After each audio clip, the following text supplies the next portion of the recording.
जी तो स्टूडेंट्स, ये रही आपकी एग्जांपल नंबर 5.2 जिसमें उसने हमें कहा हुआ है कि फाइंड I1t। ठीक है जी, ये आपकी एग्जांपल है। इसमें बस उसने ना हमें सुपरपोजिशन थ्योरम समझाने के लिए एक एग्जांपल के तौर पे लिया है। इसकी हमने बस इक्वेशंस बनानी है और कोई काम नहीं है।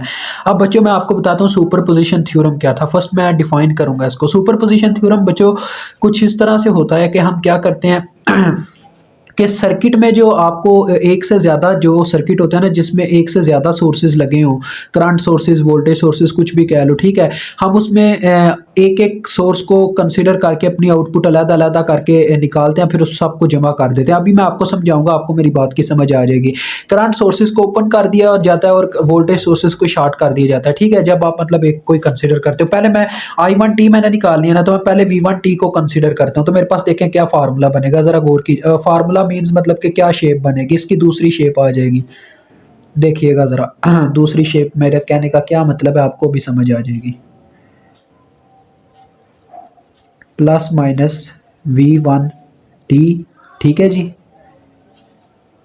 और मैंने आपको बताया कि वोल्टेज सोर्सेज को शॉर्ट कर देते हैं, ठीक है जी। हमारा V2t हम अभी कंसिडर नहीं कर रहे, हमने उसका असर बाद में चेक करना, मतलब कि हम वन बाय वन हर एक चीज़ का असर चेक करके बाद में जमा करते हैं, तो हमें वही चीज़ मिल जाती है। बच्चों ये ऐसे ही है, जैसे देखो मैं दो दुकानों पे जाता हूँ, तो एक पे 25 रुपये लगाता हूँ, दूसरे पे भी 25 लगाता हूँ, ठीक है। ये ऐसे ही हमें एक सर्किट में दिखाया जा रहा है कि टोटल ओवरऑल, जैसे एक ही दुकान पे मैंने 50 रुपये लगा दिए, लेकिन फिर मैं चेक करता हूँ कि मैं क्या करता हूँ, एक दुकान पे 25 लगाता हूँ, तो ये मैंने 25 लगाया, फिर दूसरी दुकान पे अगर 25 लगाता हूं, तो उन दोनों को जमा करूंगा तो मेरा टोटल का खर्चा निकल आएगा, कि यानी कि 50 ही लगा के आया हूं। तो इस तरह से यहाँ पे भी यही सीन होता है कि हम वन बाय वन जो असर होता है, आउटपुट होती है, वन बाय वन हर एक सोर्स के अकॉर्डिंग निकालते हैं। तो यहाँ पे पता है क्या करूंगा, I1t मेरी एग्जैक्ट वैल्यू है, तो मैं इसको यहाँ पे मेंशन करूंगा I1 प्राइम टी के नाम से, ठीक है। प्राइम नाम इसका रखूंगा यहाँ पे। तो 3 किलो हम रजिस्टर आ गया, ये आ गया अपना 3 किलो हम, ये आ गया अपने पास 6 किलो हम। तो देखो बच्चों, यहाँ पे I1t साफ नजर आ रही है, ये बैटरी में से निकल रही है, मतलब कि यहाँ पे एक ही वोल्टेज सोर्स है ना, पूरे सर्किट के अंदर नजर आ रहा है साफ साफ आपको। अगर ये एक ही है तो इसका मतलब ये साफ दिखाई दे रहा है हमें कि ये टोटल करंट है इसके लिए, इस सर्किट, पूरे सर्किट के लिए ये टोटल करंट है। इस नोड पे जाके दो हिस्सों में तकसीम होती है, ठीक है। तो ये इसका मतलब कि हमें दिखाई दे रहा है। डेट्स वाई अगर मैं इस करंट को कैलकुलेट करना चाहता हूँ, तो मुझे क्या, किन चीज़ों की ज़रूरत है, मुझे एक तो कह लो टोटल रेजिस्टेंस की ज़रूरत है और टोटल वोल्टेजेस की ज़रूरत है, तब मैं इस को फाइंड आउट कर पाऊंगा। मेरी बात समझे हो या अभी भी नहीं समझ पाए? मेरा कहने का यूं मतलब है, मैं ये कह रहा हूं कि मुझे इसमें टोटल वोल्टेज चाहिए और टोटल रेजिस्टेंस चाहिए, यही इसका मतलब है और कोई नहीं। आप देखो, हम पहले टोटल रेजिस्टेंस निकालना है, क्योंकि टोटल वोल्टेज तो हमें पता है जो सप्लाई हो रहे हैं इस पूरी सर्किट को। तो लिहाजा ये देखें, अपर और लोअर टर्मिनल 6 किलो ओम और 3 किलो ओम के दरमियान, दोनों के दरमियान कॉमन है। जब अपर और लोअर टर्मिनल दोनों कॉमन हो, तो फिर वो दोनों रेजिस्टर आपस में क्या होते हैं, पैरेलल में होते हैं। तो इनका अपर और लोअर टर्मिनल कॉमन है, दैट्स वाई ये पैरेलल में है। इनका पैरेलल क्या आएगा, देखो बच्चों, मैं R1 के नाम से इनका पैरेलल निकालने लगा हूं। तो ऊपर मल्टीप्लीकेशन हो जाएगी 6 × 3, नीचे सम हो जाएगा 6 + 3, तो ये आ जाता है 2 किलो ओम, ठीक है। 2 किलो हम, अब ये जो 2 किलो हम आएगा, नेक्स्ट इसकी शेप मुझे वैसे बनाने की ज़रूरत नहीं है, लेकिन आपके लिए बना रहा हूँ क्योंकि आपको कंसेप्ट की ज़रूरत है। तो बच्चों मुझे जगह की ज़रूरत है, बस इतनी बात है। तो यहाँ पे मैं छोटी शेप बनाता हूँ इसकी, ठीक है। अब इसकी शेप ऐसे बन जाएगी। देखिए हमने क्या किया, हमने इतना सर्किट कट करके रेजिस्टेंस निकाल लिया पीछे वाले हिस्से की, ठीक है। मुझे पता चला कि दो रजिस्टर की बजाय अगर एक रजिस्टर भी लगाया जाए तो काम चल जाता है। तो मैंने क्या किया, इन दोनों को उतार के 2 किलो ओम का रजिस्टर ला के अटैच कर दिया। ये ऐसे ही है, ठीक है बच्चों। तो ये जब हमने रजिस्टर अटैच किया, आप देखो ये सर्किट कुछ इस तरह से रह गया, प्लस माइनस V1t। अब बच्चों ये मैं दूसरी दफ़ा समझा रहा हूँ, मैंने ये पहले भी वीडियोस बनाई हुई हैं, लेकिन मेरा कंसेप्ट थोड़ा ओल्ड था, मतलब कि उसमें इतना गुड मैंने एक्सप्लेन नहीं था किया आपके लिए। देखें इतनी मेहनत करते हैं, दोबारा से भी वीडियोस बना देते होते हैं, तो आप भी कुछ किया करें हमारे लिए। तो देखो यहाँ पे अब क्या था, यहाँ पे था 3 किलो ओम का रजिस्टर, हमने ये आगे कौन सा रजिस्टर अटैच करवाया, जो हमने यहाँ से उतार के दोनों का हल निकाला था 2 किलो ओम। अब देखो बच्चों, मैं यहाँ पे अगर I1t निकालना चाहूँ, तो I1 प्राइम टी निकालना चाहता हूँ, तो इसका क्या फार्मूला बनेगा, टोटल वोल्टेज और टोटल रेजिस्टेंस। जैसे कि मैंने आपको बताया ओहम्स लॉ के अकॉर्डिंग यही होता है ना, V = IR होता है, तो I = V/R होता है। तो V इसमें क्या है, V1t, और रेजिस्टेंस देखो, अभी टोटल रेजिस्टेंस निकली नहीं है। इन दोनों के दरमियान क्या रिलेशनशिप आपको नजर आ रहा है? देखो, इन दोनों के दरमियान यहाँ पे एक टर्मिनल कॉमन हो रहा है और दूसरा टर्मिनल दोनों का जाके वोल्टेज बैटरी के साथ अटैच है, यानी कि आपस में अटैच नहीं है, सिर्फ एक टर्मिनल दोनों के दरमियान कॉमन है। जब एक टर्मिनल कॉमन होता है तो दोनों जो रजिस्टर होते हैं वो आपस में सीरीज में होता है, दैट्स वाई ये दोनों सम अप हो जाएंगे। इन दोनों का जो मतलब कि बनेगा ना एक रजिस्टर, वो इन दोनों का सम अप होगा। तो लिहाजा ये हमारे पास आ गया अपने पास I1 प्राइम टी। अब मैं I1 डबल प्राइम निकालूंगा, वो पता कैसे? यानी कि मैंने एक सोर्स लगा के देख लिया कि एक सोर्स जब लगाता हूं तो मेरे पास I1 प्राइम की ये वैल्यू आती है, जब दूसरा सोर्स लगाऊंगा तब क्या होगा। ऐसे ही फिर हमारे पास जो बच्चों दोनों का आंसर आ जाएगा ना, हम उन दोनों को जमा करेंगे तो हमें ओवरऑल पता चलेगा पूरे सर्किट में I1 टी की क्या वैल्यू आनी थी। आप ऐसे भी वैल्यू निकाल सकते हो, मतलब दोनों सोर्स लगा के देख लेना I1 टी की वैल्यू, तब भी वही आ रही होगी जो मैं दूसरी दफा अब निकाल के आपको दिखाऊंगा। जरा देखना, मैंने पहले क्या किया था, एक सोर्स मैंने चेक कर लिया ना, इस सोर्स के लगाने पे हमें क्या मिलता है। अब मैंने क्या करना है, इस सोर्स को शॉर्ट करना है और इस सोर्स को अब कंसीडर करना है। इस तरह से करना होता है सारा काम। तो देखो इसको जो क्योंकि वोल्टेज सोर्स हमेशा शॉर्ट होता है, करंट सोर्स को ओपन टर्मिनल से हम कर देते हैं। ये मैंने इसको शॉर्ट कर दिया V1 को, ठीक है बच्चों। बाकी देखें एज इट एज सर्किट को मैं ड्रा कर रहा हूँ, ये वाली शेप है ऊपर वाली 3 किलो हम, ठीक है, ये 3 किलो हम का था। ये जो V1 टी वहां पे लगा हुआ था उसको अब हमने शॉर्ट कर दिया, क्योंकि मैंने उसका असर चेक कर लिया वो कितनी करंट पैदा करता है। अब देखो यहाँ पे 6 किलो हम का लगा हुआ और यहाँ पे हमारी लगी हुई है V2 T voltage, V2 T, ठीक हो गया। क्योंकि अब हमने क्या किया बच्चों, पहले हमने निकाला उस बैटरी के अकॉर्डिंग कि वो बैटरी कितनी करंट प्रोवाइड करती है I1 को। अब हम इस बैटरी के अकॉर्डिंग चेक करेंगे ये कितनी बैटरी अब प्रोवाइड करती है या खाती है, जो भी करते हैं, मतलब क्या असर डालती है अपनी I1 के ऊपर। तो देखो मैं क्या करता हूँ, यहाँ पे अब उसी डायरेक्शन में ही करंट मेंशन की जाएगी, लेकिन इसके ऊपर क्या अब इसको थोड़ा डिफरेंस दिखाना है, डिफरेंट दिखाना है प्रीवियस से। तो लिहाजा मैं I1 टी तो इसका नाम रख नहीं सकता, क्योंकि ये पहले से हमारी टोटल करंट का नेम है। I1 प्राइम रख चुका हूँ तो इसको I1 डबल प्राइम कह लो, ठीक है। यानी कि इसके ऊपर मैंने डबल प्राइम लगा दिया। अब मुझे ये करंट फाइंड आउट करनी है I1 डबल प्राइम टी। तो बच्चों मैं कैसे करूं? अब देखो इतना तो आप भी जानते हो, यहाँ पे अगर हम चाहें तो क्या कर सकते हैं जी, I1 डबल प्राइम अगर मैं चाहता हूँ यहाँ पे फाइंड आउट करना तो क्या करें। अब देखें थोड़ा बहुत होता है ना कन्फ्यूजन टाइप, तो वो थोड़ा यहाँ पे हो रहा है पैदा मेरा क्वेश्चन जहन में, लेकिन टेंशन नहीं लेनी, मैं आपको टोटली तौर पे समझाऊंगा। बच्चों जो अभी हमारे पास शेप आ चुकी है उसके अकॉर्डिंग आप देखो जरा गौर करो, यहाँ पे ये बैटरी लगी हुई है ना, यानी कि बैटरी ये है, तो लिहाजा इसमें से करंट ने निकलना जो टोटल करंट होगी। तो देखें टोटल करंट हम नाम दे देते हैं उसको कुछ भी, लेट से मैं इसको नाम दे देता हूँ IT कह लो, ठीक है, मैंने इसको IT का नाम दे दिया, ठीक है। ये यहाँ से निकल रही है, मुझे पहले टोटल करंट को निकालना चाहिए, क्योंकि टोटल करंट पता होगी तो हम I1 डबल प्राइम निकाल सकेंगे, ठीक है। I1 डबल प्राइम निकाल सकेंगे कैसे वो मैं बाद में बताता हूँ। IT निकालने के लिए फिर मुझे बच्चों क्या करना पड़ेगा, वैसे ही जैसे मैंने I1 को निकालने के लिए क्या किया था, यानी कि ये टोटल करंट है, इसका मतलब मुझे टोटल वोल्टेज को टोटल रेजिस्टेंस से डिवाइड करना होगा। अब जरा गौर कीजिएगा, टोटल रेजिस्टेंस पहले निकालते हैं, जरा गौर करें। ये 3 किलो हम और इस 3 किलो हम के दरमियान अपर टर्मिनल यहाँ पे कॉमन और लोअर टर्मिनल यहाँ पे आके कॉमन हो रहा है, इस तरह से वायर आके जुड़ी हुई है। तो ये दोनों क्या हो गया आपस में पैरेलल में, तो R2 के नाम से इनका मैं पैरेलल ले लेता हूँ। R2 इज इक्वल टू, तो क्या होगा 3 मल्टीप्लाई बाय 3 ओवर 3 प्लस 3, तो ये क्या आ जाएगा 9 ओवर 6, तो 9 ओवर 6 1.5 होता है, तो ये आ गई 1.5 किलो हम। अब देखो बच्चों इसका जो सर्किट बनेगा वो कुछ इस तरह से बनेगा, ठीक है। मैं इसका भी सर्किट आपको बना के दिखाता हूँ, यहीं पे बना लेते हैं, कोई इतनी कम जगह भी नहीं है।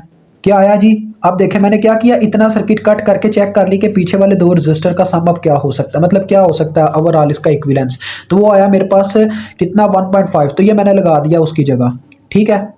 और आगे का सर्किट एज इट एज है, देखें।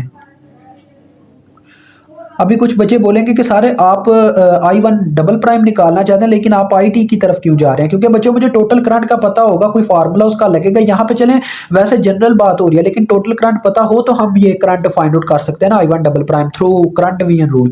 अब ये भी कुछ बच्चे कह देते होते हैं कि सर करंट डिवीजन रूल का आपको कैसे पता चल जाता होता है। बच्चों ये पता चलने वाली बात नहीं होती, ये बस ये है कि वैसे ही पता अंदाजा लग जाता है। मैं आपको बताता हूँ कैसे अंदाजा मेरा लगा, मैं आपको वो कंसेप्ट दूंगा। देखो अभी मैं IT को कैलकुलेट करता हूँ, तो IT को कैलकुलेट करने का क्या फार्मूला मैंने बताया कि total voltage over total resistance होगा, जैसे मैंने प्रीवियस में निकाला। तो टोटल वोल्टेज इसके क्या है V2 टी, ठीक है। और टोटल रेजिस्टेंस इसके लिए क्या बनेगी, इन दोनों के दरमियान भी देखो सिर्फ एक टर्मिनल कॉमन है, दूसरा दोनों का वोल्टेज बैटरी के साथ अटैच है, मतलब कि आपस में कॉमन नहीं है। डेट्स ये दोनों भी क्या हुए आपस में सीरीज में हुए, तो 6 + 1.5 हो जाएगा।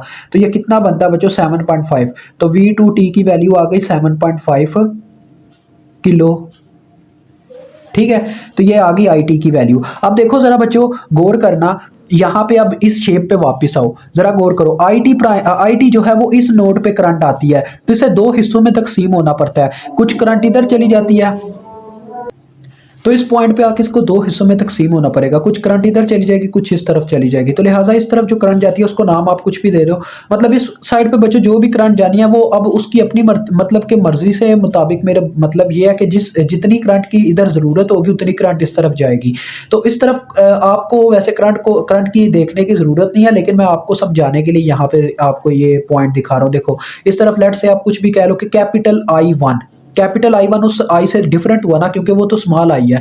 तो लिहाजा ये करंट लेट से कह लो इस तरफ I1 चली गई, और इस तरफ जो करंट जाती है उसका नाम I2 है। ठीक है, अब देखो बच्चों ये जो I2 है ये इस तरफ जा रही है, जबकि I1 डबल प्राइम टी इस तरफ को आ रही है, यानी कि दोनों की डायरेक्शन क्या है, अपोजिट है। यानी कि एक एक्शन है तो दूसरा रिएक्शन है। अगर मैं I2 को कैलकुलेट करता हूं ना, पहले मैं I2 को कैलकुलेट करके दिखाता हूं, फिर आपको I1 डबल प्राइम की वैल्यू बता दूंगा क्या आती है। देखो I2 को मैं कैलकुलेट करता हूं तो क्या फार्मूला लगेगा। देखो करंट डिवीजन रूल मुझे कैसे पता चला बच्चों, ये करंट डिवीजन रूल ऐसे पता चलता है। देखो करंट डिवाइड ही हो रही है ना, और ये सर्किट भी देखे करंट डिवीजन रूल की तरह, मतलब कि एक टोटल करंट आके दो हिस्सों में तकसीम हो रही है, सर्किट बहुत छोटा सा है। तो हमें साफ पता चल जाता है यहां से कि करंट डिवीजन रूल लगाया तो हमें इजीली किसी भी ब्रांच की करंट फाइंड आउट हो सकती है, क्योंकि KCL और करंट डिवीजन रूल उस वक्त लगता है जब आपको करंट फाइंड आउट करनी होती है। ठीक है, समझ गए ना मेरी बात को। तो देखो अब मैं पहले I2 को कैलकुलेट करके दिखाता हूँ।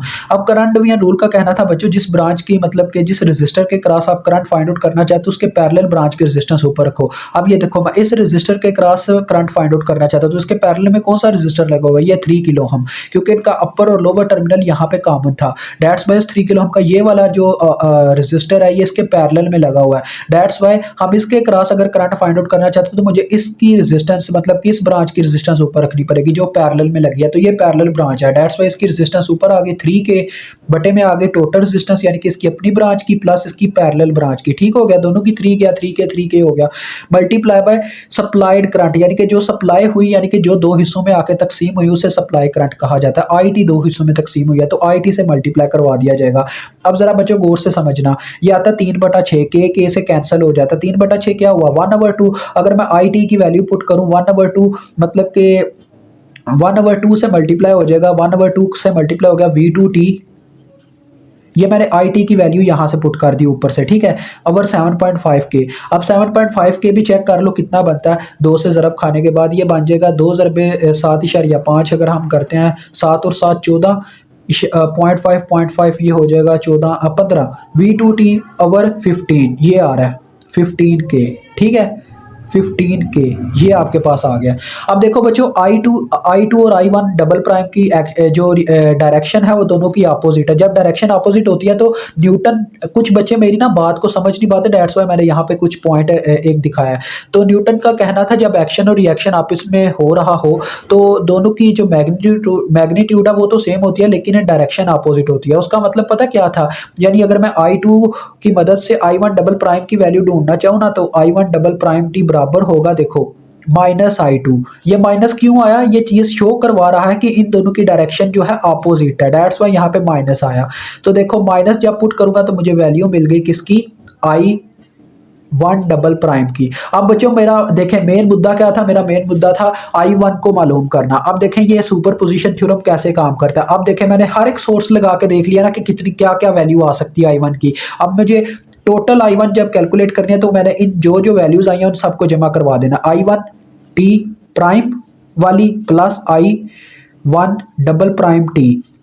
अगर आप इन दोनों को जमा करोगे तो आपको वही आंसर मिलेगा जो आप एग्जैक्ट ऐसे ही चेक करते वैसे मतलब कैलकुलेट करते। तो क्या आंसर आएगा, देखो इनकी वैल्यूज पुट करता हूँ, V1 ऑफ टी ओवर 5 के और फिर माइनस आ रहा है इसकी वजह से माइनस V2T ओवर 15 के। बच्चों आप चाहें तो जाके वो लगा के देख लीजिएगा, इसके मतलब इसी सर्किट के ऊपर आप लूप एनालिसिस की मदद से या किसी भी मदद तरीके की थ्रू आप चेक कर लीजिएगा, आपको I1T की यही वैल्यू मिलेगी जो इस तरह से आई है।